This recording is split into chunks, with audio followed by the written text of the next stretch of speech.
What's up, desktopers? Xavier Wills here for Desktop Bodybuilding. Today, I'm joined by 3 times Classic Physique Pro Contest winner, perennial top 10 finisher in the Mr. Olympia. I'm pleased to be joined by Dani Younan. Dani, how you doing? Good, bud. How are you? Thanks for having me. I'm very well, and I woke up late, so I apologize for that because I'm a little bit late to this interview. But thanks for sticking around and actually joining in and doing this in our Road to the Olympia series. Now, I'm a massive fan of your physique. Now, I saw you obviously competing in Classic Physique, love your lines and everything like that. I especially became a bigger fan last year when I saw you at the Olympia, or the last 2 years, really, where you really did show up looking sensational, and your lines are really just about second to none. Now, you've had, I suppose, an interesting past because you didn't grow up in America. You're living, I believe, in San Diego now. Really living, I suppose, the bodybuilding dream as many people outside of America sort of see it. But I suppose what led you to come to America initially? And did you initially come to California, or did you move there, and I suppose, in dreams of your pursuit of bodybuilding? Yeah, so I'm originally from Iraq. I was born there. I came to America back in 2006. I was 14 years old. We came here because my mom's family live here, so they did her paperwork to come and live here with them as well. Um, you know, I got into bodybuilding because my dad was like huge into working out back in the days. He obviously could not compete due to his resources and being in the military in Iraq. He was in for 25 years, and it's such a Wow. long time. Yeah. So now it's like kind of doing what he loved to do. Yeah, so sort of almost Yeah. like living out his dream, which is pretty cool. So Yeah. does he love that? Oh yeah, he loves it, man. Every day or like every once in a while I walk in. Yeah, he's on his computer watching my videos, like my competition videos and stuff like that. Oh, that's really cool. Now, you mentioned he Yeah. was in the military in Iraq, and I imagine that was, Yeah. at least part of that was under Saddam Hussein, I assume. Is that correct? Oh yeah. Yep. All the years that he served, it was under Saddam Hussein. Yep. It was really bad, man. Like there was some times that I mean I was still young. I don't like really remember, but there was some times where he just didn't show up home, and everybody thought he was like killed or something. It's really bad. Yeah, Yeah. like back in the Kuwait war and stuff like that. So Yeah. Was he yeah. forced to do things that he didn't want to do, but being under that regime? Oh yeah, of course. You had no choice of if you wanted to join or not. They will come home and take you. Wow. Wow. Yeah. So Oh yeah. does he have issues now based on, what I suppose he's been through and stuff? Because you hear a lot of that sort of thing. No, not really. It's just that he has like really bad arthritis, and that has to do also from living outside in the winter and the cold, back home in military. It's not like here, like in military here, they have their base and everything. There, no. Back in the days, it was not like this. Everybody just lived in a tent outside and uh, freezing cold weathers. Yeah. Now, growing up in that environment, now, I think everyone, when they think of Iraq or any of these sorts of countries, and like, people hear of Afghanistan when the whole 9/11 thing happened, they think of it as bombs going off there nonstop. Now, were you in like a dangerous area or a more affluent area? Like, what was it like, I suppose, growing up in that sort of situation? Honestly, for me growing up, I did never seen a war until 2004, the war with USA. But other than that, I mean, the area that I was in, it wasn't the part like bad part of Iraq. So, Okay. Yeah. and then luckily, like end of 2004, we moved to Jordan. We stayed there in Jordan, and then we moved to United States. Yeah. So I didn't really get to experience a lot, of war and bombing and stuff like that. But there Yeah. was some times, man, like when the war happened, we had a lot of people that flee Baghdad came to our town and lived and stayed with us and like in our house. And Wow. it's crazy because our house was huge. And there was people staying there, and then you like sometimes the helicopters, they will come so close to the house, not just like regular helicopters like the commercial ones. It's like the war helicopters. So when they go on top of your house very low, and the whole house will shake. and Wow. and, and like the houses back home, they're all concrete. It's not like here. I don't know how they are in Australia, but here they're all like wood. Yeah. Most of the houses here Imagine are like that. imagine if they would be here this low into the houses. You know what I mean? That's crazy. Were This they is US crazy. It was or scary. were they Iraq military helicopters or US? No, US, US. Oh wow! So was that Yeah. pretty? I suppose nerve-wracking. I suppose maybe more for your parents because they knew more about what was going on. Yeah, it was scary, man. I mean, I've never experienced it. We just didn't know what was gonna happen, and we didn't know if US was gonna target the people as well or not, you know? Yeah, and was So that the impetus to get I suppose, for your family, your parents to get your family out of Iraq and then yeah, eventually get to the US? yeah. So that's what, like, one another, like, main reason why we left, because back home was like war after war after war. Like, my Mm. family lived all their life going through wars and stuff like that. So my mom had her paperwork done back in, was 92, I believe. 92. And but everything was stopped.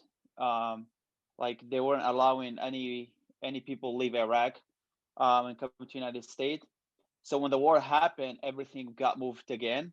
Yeah, And so that's when my uncle called from here, from US, is like, hey, you guys need to flee Iraq, you need to go to Jordan, you know, you need to go to Jordan, because your paperwork has been approved.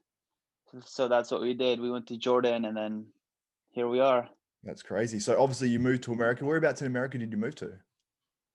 Straight to San Diego, because Oh, that's where my beautiful. mom's family are.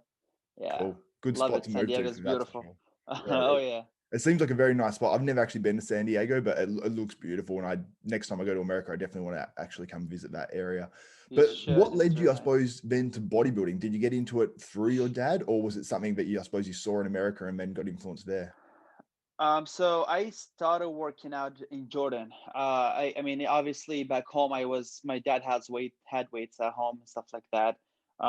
Just lifting, just like any kid, wasn't like really into it. But then moving to Jordan, I joined a gym, started working out, and then after that, we moved to United States, and that's when my passion really started. I just wanted, like, to do one show. I did my first show, and here we are. I just got hooked, man. I Yeah. remember when I was doing my first show, I'm like, why am I doing this? The diet is so crazy. This is my last show. I'm never gonna do this again. And then right after my show, after I got done, I was already planning on doing my next one. I just, like, got hooked, man. Yeah, for sure. And that's what happens Yeah, with a lot of people. That even happened with me. I did my first comp. I got off stage. I'm like, I want to do it again straight away. You get that sort of yeah, rush, and it's exciting. So that's really yeah. cool. So when did you know, I suppose, you were going to be a good bodybuilder at some level? Because, like, you're not the size of an open pro men's bodybuilder, obviously, but you've got a tremendous shape and very good muscle bellies and everything. I suppose, when did you realize you sort of had that? Yeah, so I actually started with bodybuilding. That when I first competed, my first show, I did welterweight. It's like really light. I did novice. I placed fifth, and then a couple of years later, I saw the judges, they were like rewarding me. Really got into it, and then I get qualified for nationals. After nationals, that's when I'm USA. Sorry, I moved. I got qualified to USA's, that's where you get your pro card. Oh, okay. I thought something happened to the video. No, Um, showing how you look to people. oh yeah. So when I got qualified to USA's, that's where I met George Farah. And I was talking to him. I was like, "Hey, my dream is one day to work with you." And then he was like, "It's so funny because I already had my clothes off because I was weighing in for the show." And he was like, "Yeah, let me see, hit a couple poses and let me look at your physique." I did that, and he looked at me. He was like, "Man, you have such a beautiful shape." He was like, "Just if we work together, um, we just need to put like 5-10 pound of muscle, and you're gonna be crazy dangerous." And it's been what, like 5 years now. I worked with him my first year. He helped me. I got my pro card, and here we are, man. Yeah, and that formula that you work from George Farah has definitely worked for you because, now you're top 10 in the world. It seems like every year a shoe in for that, which is Yeah. really exciting with the potential to even move higher. So, where I suppose do you think you need to improve on your physique from the previous couple of years to go from that 6th to 7th in the world to being like a top 5 or a top 3 even? Honestly, personally, I don't think I need to work on anything, man. The only feedback I got every year from the judges, they told me I just need to be more like like a little bit sharper, like from the back. Like when I hit my back poses, I need to be a little bit sharper, and that has nothing to do with my like diet or like workout. That comes with time, you Yeah. know. I'm still like my body's still getting mature, and you know how it is. Like the more you work hard after years, that's the more maturity you'll get, the more muscle maturity. So, and we've we've made crazy improvement this year, even with the COVID going on and all this crazy stuff in the world with gyms shutting down. But we still manage, man. I'm gonna be about 5 pound heavier on stage this year, way leaner, way ahead of schedule. I'm not even doing cardio right now. He even took me Wow. off of cardio. And you're 2 weeks Yeah, out. yeah. It took me off of and dude, I'm eating right now food as much as open bodybuilders. Wow, that's awesome, and Yeah, that's a good sign as well, you know? I'm eating a lot of food and I'm getting super hungry, man. My body is just burning through it like crazy. No cardio. My workout's been crazy, crazy good. So Yeah, really thankful, man. Really thankful. So and you can see in this photo exactly what you're talking about as well. You can see your hamstrings and glutes. It's not a conditioning issue because they're absolutely peeled, you know? You can see there's so yeah, much detail through there, and just through the back, it's not quite as crisp. So that's, I suppose, overall, you've just got to get that tiny, tiny bit tighter, and just it's a time thing. Like yeah, you said, it's for the muscle to mature more and just for that area to sort of dry out. Because I know even just on myself, you know, from being, you know, mid 20s to being now in my early 30s, it's just that area of my back just gets so much harder than it used to. And it's funny how it's just a time thing for a lot of people. yeah, yeah. It is, man. Especially with bodybuilding, man. It's like a fine wine, you know. The more ages, the better your body will get. I mean, look at Dexter, dude. Exactly. This guy. The more he ages, the better he gets. So, And how but old are you obviously, now? you have to be smart about it. So, I'm 29. 29. Oh, you're still very, very young. So I suppose do you have a goal in terms of where you want to place this year in particular? Like what would be a disappointment? What would be, you know, what you'd be happy with? Disappointment, second place. Happy with first place. Awesome. I love that, man. I love that. Dude, yeah. See, a lot of people ask me oh, good luck, you top five, top three. Like, no, that's not why I'm going to Olympia. This is not why I'm waking up every morning, grinding, dieting, suffering, doing my cardio, my workouts, staying away from my family, fun. You know what I mean? I'm not gonna Yeah. do that for like second place or like third place. No. Even though, I mean, it's so funny because every year I qualified to Olympia with winning shows. You don't see me qualifying with points. And there's guys that qualify with points and they get more exposure than I do. Yeah. And there's guys that not even haven't even competed in Olympia before, and they're already getting exposure more than I do. Yeah. And there's guys that I've beaten so many times and they never beat me, and the people are putting them ahead of me on stage at the Olympia, which is fine. Not to take anything away from them, but sometimes it's crazy. It's like some just what exposure can do. But honestly, I feed off of that. So when people um, count me out, it just makes me want to do it harder. You know what I mean? So, Yep, it just sort of drives you that little bit extra, and I totally oh understand that yeah, as well. Like, do you feel like it's almost because, you know, even channels like myself, you know, I talk a lot about the Breon versus Chris Bumstead because they've been the two big names for the last couple of years. Do you feel like when you see that it's this guy versus this guy and one of them's going to win, does that drive you that bit extra to think like, nah, I want to oh be in that top two and upset the apple cart, you know? oh yeah, man, of course. And anybody's beatable. I mean, look at Phil Heath. Phil Heath when he comes in shape, is no way anybody can beat him with Mm, like that muscle maturity, the round muscle bellies, and how detailed he is. He made a mistake 1 year. He came off, and we had a new champion. Same mm. thing with Jay Cutler. He came off. Dexter was right there. So bodybuilding, it's not like it's not like something guaranteed. You could be looking really good a week out or 2 days out, but when it's showtime, when you're slightly off, there's all these guys that deserve to be on that stage. And guess what? Everybody's hungry and everybody's fighting for that title. Yeah. So So at this stage, you could be like a Dexter Jackson. Like if one of these guys slips slightly and you're at your very best, you could jump yeah. in there and take out some big names. Oh, of course, man. And I know I have the shape. I know the judges Yeah. love my shape, man. I have all the feedbacks that I get from the judges. First thing they tell me, they say you have phenomenal shape, and symmetry. So I know I have that, that's very important for classic. So Absolutely. So what's your height and weight cap for the classic? so my height is 5'8.25". My weight cap is 200. Yep. And what do you feel, I suppose, like, because you've got a range of heights. You've got obviously the two guys that have been at the top the last couple of years, Breon Ansley and Chris Bumstead, two totally different heights. What do you feel like is the ideal, I suppose, height for classic, or do you think it doesn't matter? Honestly, it doesn't. I don't think it matters the height, to be honest. I mean, if you look back in the 70s and 80s, I mean, look at Franco Colombo. He was a shorter guy. Yeah. Look at Arnold, totally opposite. He was a taller guy. Chris Dickerson, all these guys. It's like this short and taller guys, Mr. Olympia. So I don't think it should matter, man. Yeah. I don't think it They matters should either just because judge you by a lot of they should guys, judge you by your sorry, like your shape, not your height, because this is not a height competition.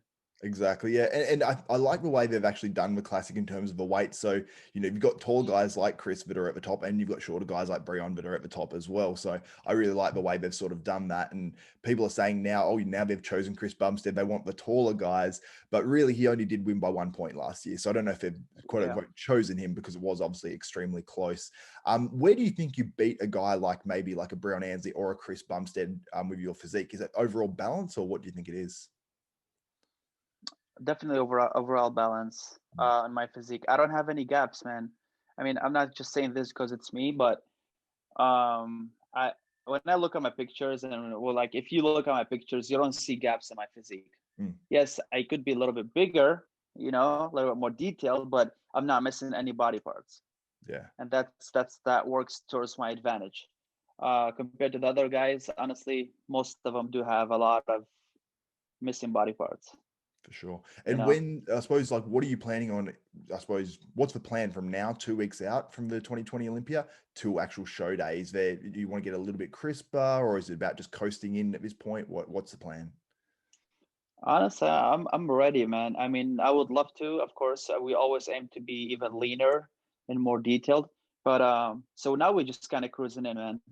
Um, if you're not in shape a week, 2 weeks out, then you're kind of running late, man. So Yeah, you always just like what Dorian used to say, man. You have to be ready a week out, 2 weeks out from a show, and just cruising in.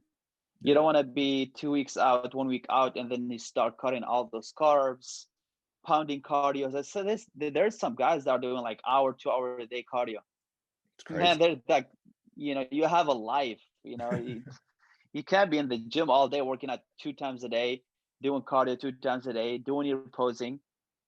For me, this is why I love working with George. Yeah, his diet is kind of boring because he's kind of stick to the same thing. But he's very, very unique and very smart of what he does. He doesn't give me cheat meals. He doesn't give me any like a refeed days, anything like that. So we start off with our prep with like very high carbs, and then he gradually just start cutting down the carbs as we get closer, and the protein obviously changes the protein source, and that's how he does it. And here I am, man, like just relaxing. I wake up in the morning, I'm not doing any cardio. Like today I woke up, no cardio. I had my first meal, I did legs, I came home, just relax for the rest of the day. I don't have to do anything. Yeah, Where the other guys is they wake up, they do hour cardio, they eat, they go to the gym, they come back, they go to the gym.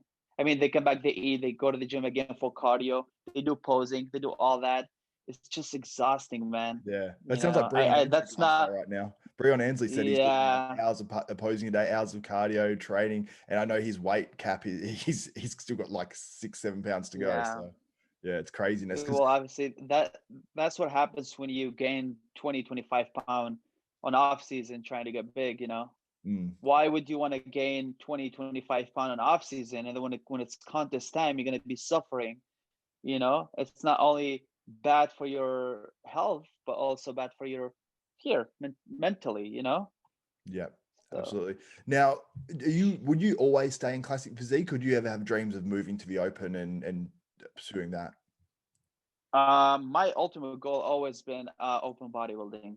So as far as now, no plans. I'm still making my weight really easy. I'm like probably 1 pound lighter than my cutoff right now. Wow, that's cool. Yeah, That's yeah, exciting. That's yeah, exciting for the man. future. Oh yeah, yeah. That's why like we're eating. So I don't have to worry about making weight. So as long as I can make weight very easy, I'm sticking to classic.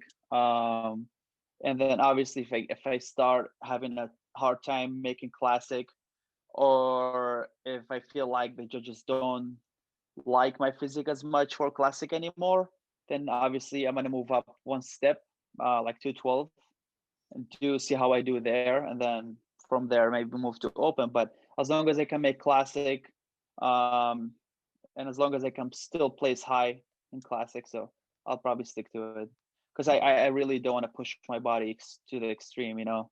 Yeah, Just like what George say, man, there's always life after bodybuilding. absolutely. That's You know, it. a lot And of people forget that.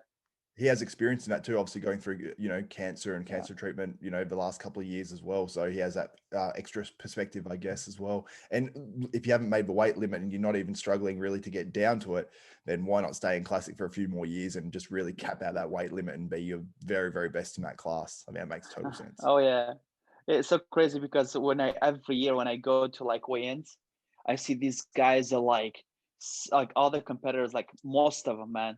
They're like so quiet, and they haven't even had food for like a day, no water for 2 days, and I'm sitting there eating my meals like during check-ins. Not, you know, and again that comes with like keeping it tight in off season, man. Like George hardly gives me cheat meals on off seasons. You know Yeah. what I mean? He gives me a lot of food. He gives me, fruits that will calm my cravings. Like gives me a lot of fruits, stuff like that. A lot of carbs. Variety of food.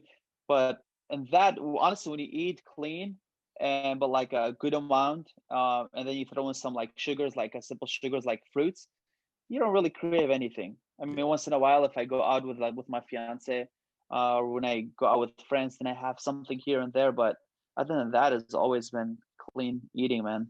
Yeah, And absolutely. it pays off, too. So For sure. And your physique actually looks healthy as well. I feel like sometimes when you're yeah, eating bad food constantly, you get that inflamed skin and all those sorts of issues. So it's definitely a smart way to go about things. Now, you mentioned your fiance. I just want to ask this before we wrap things up. Now, I saw she was in hospital and things like that. So I wanted to get an update. What happened and I suppose how she's doing now.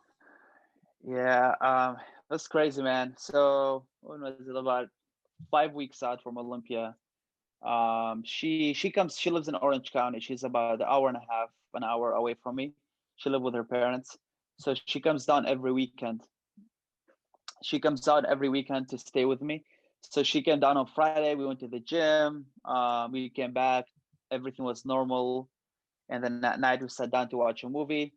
All of a sudden, she started having a stomach pain. She thought it was like just some sort of gas or something. She started taking medication. Nothing was helping. An hour later, she couldn't even walk. So I Wow. took her to the ER. Yeah, man, took her to the ER, and then she ended up staying there for almost 20 days, 21 days there. Whoa. Um, yeah, and then she got really bad, man. Like the doctor called me, said that we have to do an emergency surgery on her because she had a small bowel obstruction. So her intestines, they were twisted, and they waited for like a couple of days to see if they can untwist themselves. But they didn't. So what happened? It ended up cutting the circulation through her intestine. So she almost died. The doctor said 2 hours, 2 to 3 hours. If she would have waited, she would have been dead. Wow. That's And scary. uh, yeah, man, just like waking up at 5 o'clock in the morning with a voicemail. I woke up, in the morning, I see a missed call from her. She was in a hospital, with a voicemail saying that, she's gonna like die, and then that she loves me and never Whoa. forget that. Dude, I was like going crazy, man. I was shaking. when I heard that voicemail.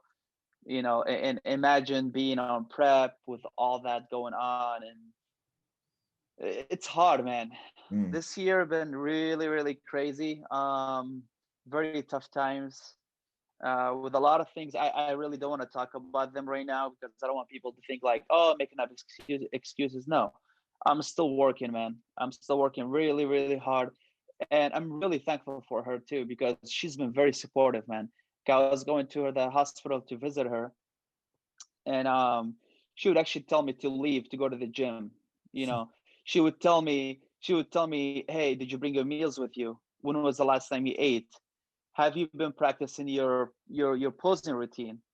When you have somebody like that would constantly want to push you when she's on her deathbed, you know what I mean? Mm. It's like, it means so much, and that just gives me more drive, to like do what I do best.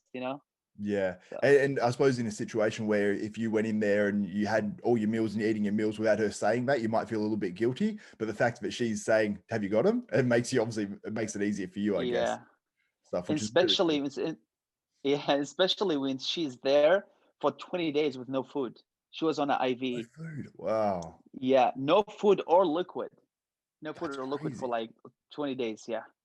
So Man. because they wanted to clean out her intestinal system to see if they were gonna twist, and then the surgery, obviously. Yeah. So she was there watching me, and then she would tell me like, "Oh, she wanted to smell the food. She's like, I just want to smell them." It's so That's what we crazy. get like on prep, isn't it? Yeah. Yeah. Yeah. I was like, oh, you see now how I feel on prep.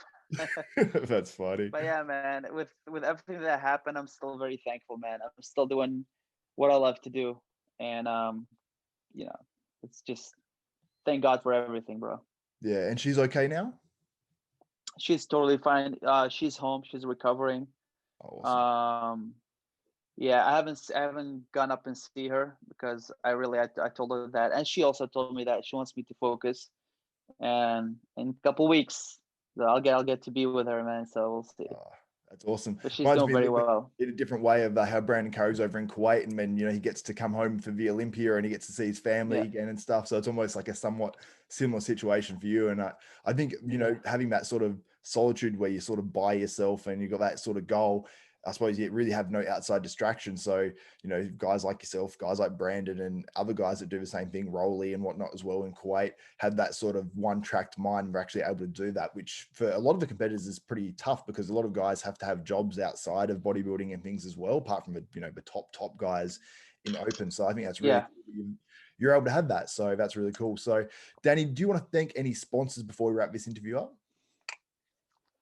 Sponsors. I really don't have any sponsors, bro. I haven't signed with anybody, but I really want to thank Chillwater, the Northern Chill. They are the main sponsor of Olympia. They hooked me up with like a bunch of water. I'm part of their program that they have for Olympia. They've been really helpful. Really really supportive. Also want to thank Gorilla Wear. They're not my sponsor technically, but they've been really supportive. And also Lipoxyderm, which is the defining lotion. They're also not my sponsor, but they've been really supportive. They sent me some goodies and stuff like that. Other than that, I just want to thank all my family, my friends, supporters, and especially my fiance for always being there for me. And for those who's been counting me out, you better watch out. I can't wait, man. You don't know what's coming. I cannot wait to see that. How you look at the 2020 Classic Physique Olympia, because like you Thanks. said, you still had room to move. You've added weight this year and you're going to be, by the looks of it, at your all-time best, but from the photos and everything I've seen. So make sure you watch out for Dani Younan in the Classic Physique Olympia in just 2 weeks' time in Orlando, Florida. For Xavier Wills and Dani Younan, we are out.